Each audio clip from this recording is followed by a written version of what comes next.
पशुपालक साथियों नमस्कार। पशुओं के पेट में मौजूद कीड़े जैसे गोलकृमि, फीताकृमि पशुओं के पाचन तंत्र को खराब कर देते हैं, जिस कारण पशुओं में दस्त लगना, आफरा, गोबर में भयंकर बदबू आना, हेल्थ डाउन होना, चारा न खाना तथा दूध में भारी गिरावट जैसी समस्या हो सकती है। पशुओं के पेट में मौजूद कीड़ों को मारने की क्रिया को डीवॉर्मिंग कहते हैं। डीवॉर्मिंग की क्रिया वयस्क पशुओं में साल में 2 बार यानी कि प्रत्येक 6 महीने में करनी चाहिए। जो 6 महीने से छोटे बछड़े हैं उनमें प्रथम बार डीवॉर्मिंग 15 दिन बाद करें तथा 6 महीने तक प्रत्येक महीने में डीवॉर्मिंग करें। अब मैं आपको कुछ दवाइयों के नाम बताऊंगा जो डीवॉर्मिंग करने में लाभदायक है। एक फेनबेंडाजोल और एक अल्बेंडाजोल। ये दोनों दवाइयाँ आप टेबलेट फॉर्म में लेकर आए मेडिकल स्टोर से, और इन दोनों दवाइयों को आप कम से कम खाने के साथ देवें। आप इनको रोटी के साथ मिक्स करके पशुओं को दे सकते हैं। इन दवाइयों का 3 ग्राम का डोज देवे, यानी कि अगर आप फेनबेंडाजोल दे रहे हैं तो भी 3 ग्राम का डोज देवे पशु को, जो दुधारू पशु है उसको, और अगर आप एल्बेंडाजोल दे रहे हैं तो भी 3 ग्राम का डोज पशु को देवे। जो ज्ञाबिन पशु है उनको एल्बेंडाजोल दवाई ना दे, सिर्फ फेनबेंडाजोल दवाई दे, क्योंकि एल्बेंडाजोल से कहीं की समस्या आ रही है कि पशुओं में जो गर्भ है वो गिर सकता है। इसलिए जो गर्भित पशु है या ज्ञाबिन पशु है उसको सिर्फ फेनबेंडाजोल ही देवे। डीवॉर्मिंग की क्रिया हमेशा पशुओं को भूखा पेट में ही करनी चाहिए, यानी कि आप सुबह के टाइम में डीवॉर्मिंग करें और डीवॉर्मिंग से 3 घंटे पहले पशुओं को कुछ ना खिलाएं तथा डीवॉर्मिंग के बाद 2 घंटे तक पशुओं को कुछ ना खिलाएं।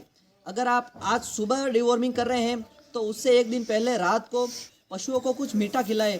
उसमें आप गुड़ का घोल खिला सकते हैं। उससे क्या होगा कि पशुओं के पेट में उपस्थित सारे कीड़े पशुओं के रुमन में एकत्रित हो जाएंगे, और जब हम सुबह डीवॉर्मिंग करेंगे तो लगभग सारे कीड़े मर जाएंगे और पेट की एकदम सफाई हो जाएगी। जिस पशु के ब्याने में 1-2 महीने ही शेष हो, यानी कि उसका गर्भ 8-9 महीने का हो गया हो और वो पशु ब्याने में कुछ समय शेष हो, तो उस पशु में डीवॉर्मिंग की क्रिया ना करें, क्योंकि उसमें उनके बछड़ा गिरने जैसी समस्या हो सकती है।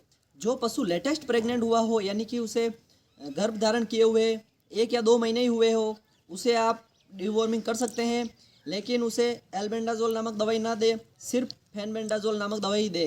डीवॉर्मिंग की क्रिया करने से पशुओं के पेट में मौजूद हानिकारक कीड़ों के साथ साथ में लाभदायक भी कीड़े मर जाते हैं। उन लाभदायक कीड़ों की वापस ग्रोथ कराने के लिए पशुओं को डीवॉर्मिंग के बाद में लिवर टॉनिक ज़रूर देवे। अब मैं आपको कुछ घरेलू आयुर्वेदिक नुस्खे बताऊंगा जो डीवॉर्मिंग करने में बहुत ज़्यादा कारगर है। सबसे पहला नुस्खा है नीम के पत्ते। नीम के पत्ते अगर आप अपने पशुओं को खिलाते हैं तो आपके पशुओं में डीवॉर्मिंग हो जाती है। दूसरा नुस्खा है अजवाइन। अजवाइन भी अगर आप पशुओं को खिलाते हैं तो पशुओं के पेट की सफाई हो जाती है, पशुओं के पेट के कीड़े मर जाते हैं। अगला नुस्खा है हमारा सरसों का तेल। सरसों का तेल भी पशुओं के पेट की सफाई करने में बहुत ज़्यादा फायदेमंद है तथा सरसों के तेल में एंटीऑक्सीडेंट गुण पाए जाते हैं, जिस कारण पशुओं की रोग प्रतिरोधक क्षमता बढ़ती है। अगला नुस्खा है अनार के छिलके। अगर आपके पास अनार के छिलके उपलब्ध हो तो आप अनार के छिलके भी पशुओं को खिला सकते हैं, वो भी डीवॉर्मिंग करने का कार्य करते हैं। हमारा अगला फॉर्मूला है, इसमें आपको एक मिश्रण तैयार करना है। इस मिश्रण में आपको 10 ग्राम हींग लेनी है, 20 ग्राम काली जीरी और 20 ग्राम बाईबंग लेना है, और इसके मिश्रण को तैयार करके पशुओं को देना है। इस तरह आप ये आयुर्वेदिक घरेलू नुस्खे अपनाकर भी पशुओं में डीवॉर्मिंग की क्रिया कर सकते हैं।